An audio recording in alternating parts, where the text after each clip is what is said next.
Now, how are you? Okay. I'm okay naman. May lipstick pa ako maayos. Okay. I'm okay. How's your, what's this, yung management natin? Kamusta? Alam mo naman, naghahanap pa ng mga trabaho for them. So, hopefully by next week, magkaroon na sila ng mga, how do you say that? Go-sees. For movies and for serye. For whatever. Basta may trabaho yung mga bata. That's fine with me. Basta tuloy-tuloy po yung trabaho. Miss Bambi, nabasa ko lang you visited po at Miss Chris. How is she right now? Actually, Chris is okay. Actually, she gained weight na. Which is good? Yeah, which is really good. Kasi a lot of people praying for her, a lot of people parang wishing her the best. Ako rin, sabi ko, Chris, ang dami naghihintay na tao sa'yo, ang dami naghihintay na work for you. Yun. So, ano sabi niya sa inyo, ma'am?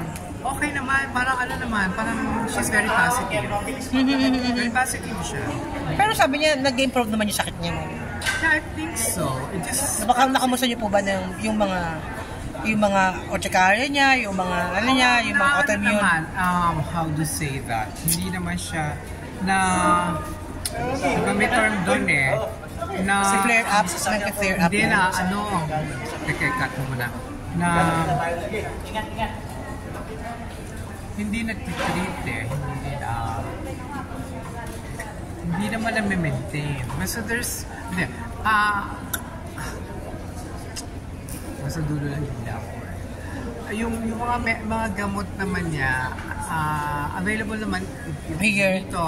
Tapos yung gamot, yung sakit niya, I think naman manageable. Hopefully, Okay, that's good. Yeah.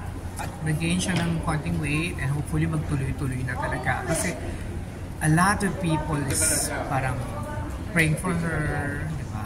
Ako rin, one of them na every day, every night, pray for her. Parang siya yung first on the list. Ma'am, kasi ang daming nagpanic, no? Na-alarm nung lumabas yung pictures na sobrang payat. Nabuhat-buhat siya ni, I think, ni Bimbi. Kayo rin ba nakaramdam din kayo ng gano'n nung nakita niyo yung pictures? Nakita ko gano'n, pero hindi naman siya as weak.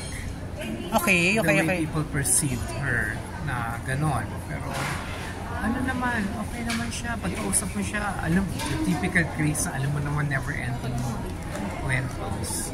Kasi ma'am, ang daming natakot na baka sabi nila, hindi kaya niya ni Miss Chris, bataan na lang ng ibang tao, parang nawala na. Hindi naman gano'n, ma'am. Okay siya ngayon. She's okay. Let's hope for the best. Yun lang. Lahat naman tayo hoping for the best for her. Ako rin naman, sana lang talaga tuloy-tuloy yung kanyang pagaling. Miss Bambi, we all know, no, naging open naman si Miss Chris na medyo na broken-hearted. Is she okay now? Hindi niya nadadamdam mo? We didn't talk about it. We never talk about it. And I never asked. Ayun pero sa nakikita mo, naka-move on, okay na siya? I think so, yeah. Marami nag-aabang sa magbalik showbiz niya kung sakasakali. Oo naman. Alam mo naman, there's only one Chris Aquino. If there's one superstar, Nor Honor, there's only one and only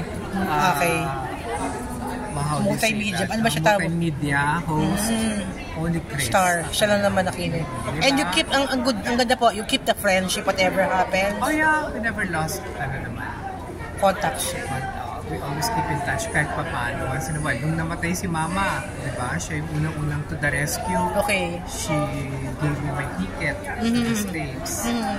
At marami bumibilib kay Bimbi, Kasi parang, oh my God. What can you say about that? Bimbi is a different kind of person. I think he got the charisma, the charm from the lolo and the mom and the intelligence, diba?